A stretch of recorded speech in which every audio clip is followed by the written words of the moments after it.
So students, in this session, we are going to begin with last topic of the chapter, biotechnology and its application, and the topic is ethical issues, right?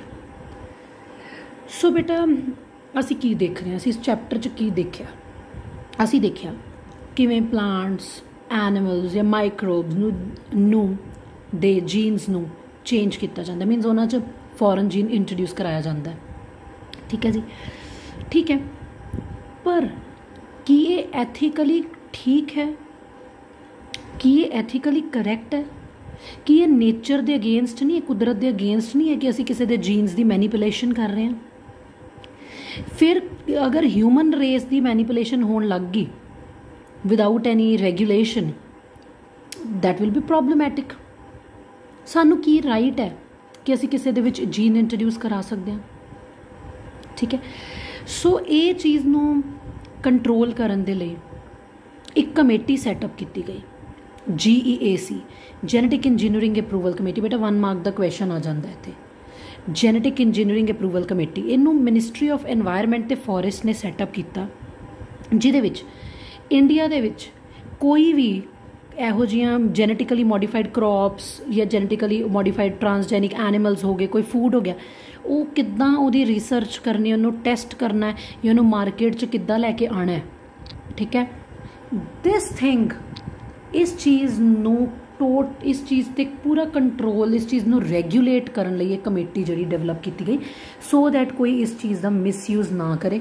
ਔਰ ਇਹ ਹਰ ਚੀਜ਼ ਨੂੰ properly check ਕਰਕੇ ਕਿ ਕੋਈ ਵੀ ਅਗਰ ਅਸੀਂ food ਨੂੰ ਮਾਰਕੀਟ 'ਚ ਉਤਾਰਨਾ, ਮਾਰਕੀਟ 'ਚ ਲੈ ਕੇ ਆਉਣਾ, ਕਿ ਉਹਦੇ ਕੋਈ ਲੌਂਗ ਟਰਮ ਸਾਈਡ ਇਫੈਕਟਸ ਤਾਂ ਨਹੀਂ ਹੋਣਗੇ।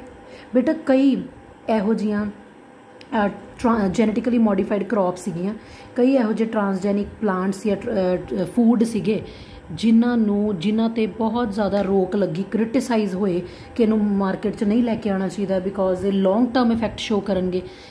ਸੋ ਇਹੋ ਜਿਹੇ ਕਈ GM ਕ੍ਰੌਪਸ ਨੂੰ ਰੋਕਿਆ ਵੀ ਗਿਆ। But this committee is set up to regulate this कि कोई साइड इफेक्ट ना होवे, कोई किसी चीज़ का कोई नैगेटिव इंपैक्ट ना पवे, कोई मिसयूज़ ना करे। सो GEAC डेवलप की गई। सो हुण असी 2 टॉपिक पढ़ने ने under this ethical issues, bio patent and bio piracy. सब तो पहला असी स्टडी करांगे what is bio patent, right बच्चे। एक गल है, पेटेंट की हुंदा है। सपोज किसी रिसर्चर ने, साइंटिस्ट या किसी ऑर्गेनाइजेशन ने कोई चीज़ की इन्वेंशन की, कोई चीज़ की रिसर्च की, राइट, कोई चीज़ नू इन्वेंट किया। ठीक है जी, हुण गवर्नमेंट उस इन्वेंटर नू एक राइट दिंदा है, एक हक दिंदा है कि वो उस चीज़ नू, पर्टिकुलर चीज़ नू कमर्शलाइज कर सकता है, बना सकता है, यूज़ कर सकता है, सैल कर सकता है। ठीक है, सपोज कोई कंपनी है, कोई मेडिसिन की कंपनी है, जैसे रेनबैक्सी है या ग्लैक्सोस्मिथक्लाइन है, अगर कोई पर्टिकुलर मेडिसिन बनाते हैं तो उन्होंने नाम दे देंगे ने सपोज क्रोसिन, तो वो वाली मेडिसिन का जो पूरा मैथडोलॉजी है या वो जो चीज़ां पैंदियां उहदा राइट सिर्फ उस पर्टिकुलर कंपनी को है कि उन्होंने बना सकते हैं, यूज़ कर सकते हैं, सैल कर सकते, कमर्शलाइज कर सकते हैं। These are the bio patents. तुसीं देखे होने बेटा इहो जे कई की बहुत सारे इहो जे प्रोडक्ट्स होंदे ने, ईवन बायोलॉजिकल प्रोडक्ट भी जिहड़े पेटेंट कराए जाते हैं। कि सपोज एक कंपनी एक मैडिसिन नू एक नाम ते बेच रही है, दूजी कंपनी उसी मैडिसिन नू सेम नेम ते नहीं बेच सकती क्योंकि पहली कंपनी ने उन्होंने पेटेंट कराया होया। एक गवर्नमेंट इस कंपनी नू, उस इंडिविजुअल नू एक राइट दे दिंदी है, हक दे दिंदी कि तुसी ही सिर्फ बना सकते हो because you are the inventor. जिन्ने डिस्कवर किया उही उन्होंने बना सकता है, यूज़ कर सकता है, जे अगर वो पेटेंट लै लवे तो। ठीक है जी, सो एक एक्सक्लूसिव होंदा, एक उस बंदे नू कल्ले नू राइट मिल गया या ऑर्गेनाइजेशन नू राइट मिल गया, गवर्नमेंट दिंदी है इन्वेंटर नू सो दैट वो उस चीज़ नू डिवेलप करा सके। ठीक है, सो जिहड़े हुण असी की कहने आ, जे सपोज अज तुसी किसी चीज़ नू पेटेंट करवाना है, कोई तुसी कहने हो कि मेरी ये चीज़ ना मैं नवीं डिस्कवर की है, मैं कोई चीज़ नू लभ्या, कोई डिस्कवरी की है, तो किवें वो चीज़ नू पेटेंट कराने लई 3 क्राइटेरिया सैटिस्फाई होने जरूरी है। ठीक है जी, आपां जदों किसी चीज़ नू पेटेंट करवाना 3 चीज़ां दा होना जरूरी है। पहली चीज़ है बेटा नोवल्टी। नोवल्टी का मीनस होंदा न्यूनैस, वो जिहड़ी तुहाडी इनोवेशन है वो नवीं होनी चाहिदी है। ठीक है, ये नहीं कि कोई होर भी उस चीज़ नू पहलां ही डिस्कवर कर चुके, तुसी कोई नहीं है पर नवीं नहीं है, वो एग्जिस्टिंग नॉलेज का पार्ट नहीं होना चाहिए। नोवल्टी मीन जिहड़ी चीज़ उस पर्टिकुलर परसन या ऑर्गेनाइजेशन ने डिस्कवर की है, इट शुड बी न्यू, नवी होनी चाहिए है। बाकी दो किहड़ियां चीज़ां, तीन चीज़ां सैटिस्फाई करनियां ना पेटेंट करवाउण लई। Second is non obviousness and third is utility.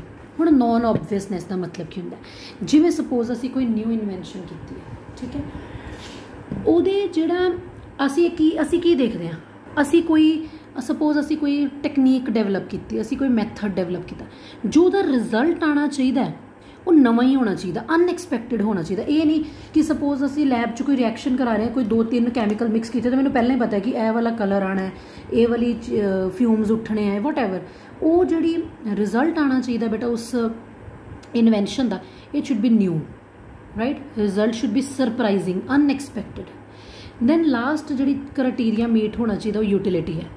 ਜਿਹੜਾ प्रोडक्ट असी डिस्कवर किया वो ह्यूमनस दे किसी पर्टिकुलर यूज़ आने वाला होना चाहिए। कहने का मतलब की है, या तुसी कह लो यूजफुल प्रोडक्ट, यूटिलिटी मीनस यूजफुलनैस, तो यूजफुल होना चाहिए, है नहीं कि वेस्टफुल प्रोडक्ट बनाता, फायदा कि फिर रिसर्च करन दा। ओके, हुण बेटा एक होर गल, कई बारी कईयां ने इदां कीता है, कई इहो जिहे केसेस हो चुके हैं, जो किसी एक ऑर्गेनाइजेशन, एक परसन या एक कंपनी ने कोई चीज़ पेटेंट करी तो दूसरे ने सेम चीज़ बना ली। ਜਦੋਂ उस फस्ट कंपनी ਨੂੰ पता चलता है, ओनर ਨੂੰ पता चलता है, ਜਿਹੜਾ ਉਹਦਾ सही मालक है, तो वो केस कर सकता है, ठीक है। जिमें सानू इन्ना पता है कि ਜਿਹੜਾ एक एग्जाम्पल लैके चलते, जी राइस है वो साडा एक इंपॉर्टेंट फूड ग्रेन है थाउजेंड्स ऑफ ईयर तो, ठीक है। About 2 lakh varieties of rice ਜਿਹੜੀਆਂ इंडिया कल्ले च पाईयां ਜਾਂਦੀਆਂ, ठीक है। सोचो कितनी डाइवर्सिटी है राइस की, ठीक है। हुण होया कि एक राइस की वैरायटी है, तुहानूं सारिਆਂ ਨੂੰ पता बासमती, जिहदी एक अलग खुशबू, अलग ਉਹਦਾ कह लो ਉਹਦੀ अलग कह लो खुशबू तो ਹੁੰਦੀ है, फ्रेगरेंस तो ਹੁੰਦੀ है, नाल दे नाल ਉਹਦਾ टेस्ट फ्लेवर वो बहुत अच्छा ਹੁੰਦਾ है, ठीक है। तो इंडिया ने अबाउट 27 वैरायटीज़ ऑफ राइस ਜਿਹੜੀਆਂ ਉਹ पेटेंट कराइयां हुई हैं। होया की बेटा 1997 ਦੇ ਵਿੱਚ बेटा की होया, अमेरिका की एक कंपनी सी जिन्हें बासमती राइस का पेटेंट करा लिया US तो। ਉਹਦੇ ਨਾਲ किसी कंपनी एक नवी वैरायटी ऑफ बासमती बना रही सी, सेल कर रही सी, पर ਜਦੋਂ ਸਾਡੇ इंडियन साइंटिस्ट ਨੂੰ पता ਚੱਲਿਆ कि ਇਹ ਤਾਂ ਸਾਡੀ वैरायटी तो ही डेवलप करके US ने पेटेंट ले लिया, साडी वैरायटी सी, इंडियन वैरायटी, और इंडिया ਦੇ ਵਿੱਚ बहुत 100 साल पहला वो चीज़ डेवलप हो चुकी सी ਜਿਹੜੀ। सो इंडियन बासमती उन्होंने किया सिर्फ कि चेंज की किया, इंडियन बासमती ਨੂੰ क्रॉस कराया, जिदा आप क्रॉसिंग कराने ना, आप पढ़ के आए जेनेटिक्स के ये विद सैमी डवार्फ वैरायटी, तो उन्हें एक नवा, उन्हें कहा कि नहीं जी ये नवा तरह का राइस है, बट वो actually sari he variety of rice तो डेवलप किया गया सी। फिर इस चीज़ से बहुत तगड़ी कॉन्ट्रोवर्सी उठी, बहुत ज़्यादा प्रॉब्लम हुई, हंगामा होया, तो लेटर ऑन फिर जिहड़ा है उन्होंने तो 1997 में जी उन्होंने पेटेंट लिया उसनों रिवोक कर लिया गया, कैंसल कर दिता गया, ठीक है जी। सो फिर असी पढ़ लें होर किहड़ियां कॉन्ट्रोवर्सीज इंडिया च आईयां regarding bio patents and biopiracy. Turmeric 1995 ਦੇ ਵਿੱਚ US ਦੀ ਇੱਕ ਕੰਪਨੀ ਨੇ ਉਹੀ ਗੱਲ पेटेंट ले लिया कि ਜਿਹੜੀ ਟਰਮਰਿਕ ਹੈ ਉਹਨੂੰ ਹਲਦੀ ਉਹਨੂੰ ਸੱਟ ਲੱਗਣ ਲਈ ਜਿੱਦਾਂ ਕਿਤੇ ਕੋ ਹੋ ਜਾਂਦੀ ਹੈ, ਚੋਟ ਲੱਗ ਜਾਂਦੀ ਤਾਂ ਉਹਨੂੰ ਹੀਲ ਕਰਨ ਲਈ ਯੂਜ਼ ਹੁੰਦੀ ਹੈ। ਇਹ ਪੇਟੈਂਟ ਤਾਂ ਇੰਡੀਆ ਦੇ ਵਿੱਚ ਆਲਰੇਡੀ ਹੋ ਚੁੱਕਾ ਸੀ। ਤਾਂ ਇੰਡੀਆ ਦੇ ਵਿੱਚ ਇੱਕ ਸੀਗੇ ਡਾਕਟਰ ਆਰ.ਏ. ਮਸ਼ਲਕਰ, ਉਹਨਾਂ ਨੇ ਕੀ ਕੀਤਾ, ਉਹਨਾਂ ਨੇ ਇੱਕ ਸਾਰਿਆਂ ਨੂੰ ਜਾਗਰੂਕ ਕਰਨ ਲਈ ਇੰਟਲੈਕਚੁਅਲ ਪ੍ਰੋਪਰਟੀ ਰਾਈਟਸ ਦੱਸੇ ਕਿ ਕੀ ਸਾਡੇ ਰਾਈਟਸ ਨੇ, ਕਿ ਜਦੋਂ ਅਸੀਂ ਕਿਸੇ ਚੀਜ਼ ਨੂੰ ਪੇਟੈਂਟ ਕਰਾ ਲੈਂਦੇ ਅਤੇ ਕੋਈ ਹੋਰ ਜਦੋਂ ਉਹਨੂੰ ਚੋਰੀ ਕਰਕੇ ਉਹਨੂੰ ਯੂਜ਼ ਕਰਦਾ ਤਾਂ ਇਹ ਚੀਜ਼ ਨੂੰ ਕਿਵੇਂ ਸੰਭਾਲਿਆ ਜਾਂਦਾ, ਉਹਨਾਂ ਨੇ ਲੋਕਾਂ ਨੂੰ ਜਾਗਰੂਕ ਕੀਤਾ। ਤਾਂ 4 ਮਹੀਨੇ ਬਾਅਦ ਹਲਦੀ ਦਾ ਪੇਟੈਂਟ ਵੀ ਵਾਪਸ ਲੈ ਲਿਆ ਗਿਆ ਸੀ। Similarly we have example of neem, ਅਸੀਂ ਨੀਮ, ਹਲਦੀ, ਨੀਮ, ਅਸੀਂ ਰਾਈਸ ਦੀ ਐਗਜ਼ਾਮਪਲ ਕਰ ਚੁੱਕੇ ਹਾਂ। ਸੋ ਇਹੋ ਜਿਹੇ ਕਈ ਪੇਟੈਂਟਸ ਜਿਹੜੇ ਨੇ ਉਹ ਰਿਵੋਕ ਕੀਤੇ ਗਏ, ਆਫੀਸ਼ੀਅਲੀ ਕੈਂਸਲ ਕੀਤੇ ਗਏ, ਠੀਕ ਹੈ ਜੀ। ਉਸ ਤੋਂ ਬਾਅਦ ਨੈਕਸਟ ਸਾਡੇ ਕੋਲ ਆ ਗਿਆ ਕਿਹੜੀਆਂ ਕਿਹੜੀਆਂ ਚੀਜ਼ਾਂ ਲਈ ਪੇਟੈਂਟ ਅਸੀਂ, ਤੁਸੀਂ ਸੋਚੋਗੇ ਕਿਹੜੀ ਚੀਜ਼ ਨੂੰ ਅਸੀਂ ਪੇਟੈਂਟ ਕਰਾ ਸਕਦੇ ਜੇ ਅਸੀਂ ਬਾਇਓਲੋਜੀਕਲੀ ਗੱਲ ਕਰੀਏ। I'm talking about bio patents, microbes ਦੇ strain, cell lines, genetically modified strains of plants and animals, DNA sequences, the protein encoded by DNA and various biotechnological procedure. So these are the biological things जिन्हां नूं patent कराया जा सकता है। सो ये सी बेटा bio patent. Next साढ़े को आ गया बायो पायरेसी। बेटा पायरेसी का मतलब होंदा थैफ्ट, चोरी। ਜਦੋਂ ਕਿਸੇ ਬਾਇਓਲੋਜੀਕਲ ਜਾਂ ਜੈਨੇਟਿਕ ਰਿਸੋਰਸ ਜਾਂ ਕਿਸੇ ਚੀਜ਼ ਦੀ ਰੋਬਰੀ ਥੈਫਟ ਹੋ ਜਾਏ ਉਹਨੂੰ ਬਾਇਓਪਾਇਰਸੀ ਕਹਿੰਦੇ ਆ। ਠੀਕ ਹੈ, ਜਿਵੇਂ ਅਸੀਂ ਉਹੀ ਗੱਲ ਕਰਕੇ ਆਏ ਕਿ ਪੇਟੈਂਟ ਕਰਾਉਣਾ ਤਾਂ ਅਸੀਂ ਰਾਈਟ ਲੈਣਾ ਨਾ, ਤੇ ਜਿਹੜੀ ਇਹ ਚੋਰੀ ਕਰਨਾ ਉਹ ਕੀ ਹੈ, ਬਾਇਓਪਾਇਰਸੀ। ਠੀਕ ਹੈ, ਸੋ ਬਾਇਓਪਾਇਰਸੀਜ਼ ਦੇ ਵਿੱਚ ਬਾਇਓ ਰਿਸੋਰਸਿਸ ਯੂਜ਼ ਕੀਤੇ ਜਾਂਦੇ ਕੰਪਨੀਜ਼ ਆਰਗੇਨਾਈਜੇਸ਼ਨ ਦੁਆਰਾ। ਬਾਇਓ ਰਿਸੋਰਸ ਮੀਨਸ ਕੋਈ ਮਾਈਕਰੋਬ, ਕੋਈ ਸੈੱਲ ਲਾਈਨ, ਕੋਈ ਜੈਨੇਟਿਕਲੀ ਮੋਡੀਫਾਈਡ ਸਟ੍ਰੇਨ, ਸੋ ਯੂਜ਼ ਕੀਤੇ ਜਾਂਦੇ ਨੇ these bio resources by multinational companies without proper authorization from countries, without any authorization कि हक है कि ਅਸੀਂ यूज़ कर सकते हैं। और क्योंकि जे देखो साइंटिस्ट ने पायरेसी चोरी है एक तरह की, तुसीं किसी दी कीती रिसर्च दी, किसी दी कीती इन्वेंशन दी चोरी करदे हो तो बायो पायरेसी हुंदी है। ठीक है, बायो पायरेसी जिहड़ी है एशिया और अफ्रीका दे विच काफ़ी कॉमन है। ठीक है, ज़्यादातर ਜਿਹੜੀਆਂ ਇੰਡਸਟਰੀਲਾਈਜ਼ ਨੇਸ਼ਨ ਨੇ, ਫਾਈਨੈਂਸ਼ਲੀ ਰਿਚ, ਜਿਨ੍ਹਾਂ ਕੋਲ ਪੈਸਾ ਬਹੁਤ ਹੈ ਜਿਨ੍ਹਾਂ ਨੇਸ਼ਨਸ ਕੋਲ, ਪਰ ਉਹਨਾਂ ਦੇ ਵਿੱਚ ਬਾਇਓਡਾਇਵਰਸਿਟੀ, ਲਿਵਿੰਗ ਆਰਗੇਨਿਜ਼ਮ ਜਾਂ ਟ੍ਰੈਡੀਸ਼ਨਲ ਨੌਲੇਜ ਦੀ ਕਮੀ ਹੈ। ਉੱਥੇ ਇਹ ਓਬਵੀਅਸਲੀ ਉਹਨਾਂ ਨੂੰ ਨਹੀਂ ਪਤਾ ਹੈ ਕਿ ਇਹ ਚੋਰੀ ਹੈ ਤਾਂ ਬਾਇਓਪਾਇਰੇਸੀ ਕਰਦੇ ਆ। ਠੀਕ ਹੈ, ਸੋ ਹੁੰਦਾ ਕੀ ਹੈ ਬੇਟਾ, ਸਿਮਿਲਰਲੀ ਡਿਵੈਲਪਿੰਗ ਅਤੇ ਅੰਡਰ ਡਿਵੈਲਪ ਕੰਟਰੀ ਦੇ ਵਿੱਚ ਜਿਨ੍ਹਾਂ ਦੇ ਵਿੱਚ ਬਾਇਓਡਾਇਵਰਸਿਟੀ ਰਿਚ ਹੈ, ਠੀਕ ਹੈ, ਉੱਥੇ ਕੀ ਹੈ ਇਹ ਚੀਜ਼ ਘੱਟ ਹੈ। ਅਤੇ ਜਿੱਥੇ ਆਪਾਂ ਕਹਿ ਲਈਏ ਕਿ ਪੈਸਾ ਹੈ ਬਟ ਬਾਇਓਡਾਇਵਰਸਿਟੀ ਨਹੀਂ ਹੈਗੀ ਬਹੁਤੀ, ਉੱਥੇ ਫਿਰ ਚੋਰੀ ਹੁੰਦੀ ਹੈ। ਤਾਂ ਇੱਕ ਹੋਰ ਐਗਜ਼ਾਮਪਲ ਦੇਖ ਲਓ ਬੇਟਾ, ਬ੍ਰਾਜ਼ੀਨ ਇੱਕ ਪਲਾਂਟ ਪ੍ਰੋਟੀਨ ਹੈ ਜਿਹੜਾ ਅਫਰੀਕਨ ਬੈਰੀਜ਼ ਤੋਂ ਮਿਲਦਾ ਹੈ। ਬਹੁਤ ਮਿੱਠਾ ਹੁੰਦਾ, ਚੀਨੀ ਤੋਂ ਬਹੁਤ ਮਿੱਠਾ, ਪਰ ਕੈਲਰੀ ਉਹ 'ਚ ਘੱਟ ਹੁੰਦੀ, ਕੈਲੋਰੀਫਿਕ ਵੈਲਿਊ ਸੌਰੀ ਉਹਦੀ ਘੱਟ ਹੁੰਦੀ। ਸੋ ਬ੍ਰਾਜ਼ੀਲ ਨੂੰ USA ਨੇ ਪੇਟੈਂਟ ਕਰਾ ਲਿਆ। ਠੀਕ ਹੈ, ਤਾਂ ਜਿਹੜਾ ਜੀਨਸ ਰਿਸਪੋਂਸੀਬਲ ਹੈ ਬ੍ਰਾਜ਼ੀਨ ਬਣਾਉਣ ਲਈ, ਜੀਨਸ ਮੀਨਸ ਜਿਹੜਾ ਜੀਨਸ ਐਕਸਪ੍ਰੈਸ ਕਰਾ ਕੇ DNA ਐਕਸਪ੍ਰੈਸ ਕਰਾ ਕੇ ਪ੍ਰੋਟੀਨ ਬਣਾਉਂਦਾ। ਸੋ ਜਿਹੜਾ ਜੀਨਸ ਇਨਕੋਡ ਕਰਦਾ ਇਸ ਪ੍ਰੋਟੀਨ ਨੂੰ, ਬ੍ਰਾਜ਼ੀਲ ਨੂੰ, ਕਿੱਥੋਂ ਲਿਆ ਗਿਆ, ਮੇਜ਼ ਚੋਂ, ਜਿੱਥੋਂ ਅਸੀਂ ਕਹਿੰਦੇ ਹਾਂ ਕਿ ਬ੍ਰਾਜ਼ੀਲ ਨੂੰ ਐਕਸਟਰੈਕਟ ਕੀਤਾ ਗਿਆ ਮੱਕੀ ਚੋਂ, ਫਿਰ ਬ੍ਰਾਜ਼ੀਲ ਨੂੰ ਚੋਂ ਕੱਢੀ ਜਾ ਸਕੇ। ਠੀਕ ਹੈ, ਲੇਕਿਨ some nations are developing laws to prevent ਸੱਚ।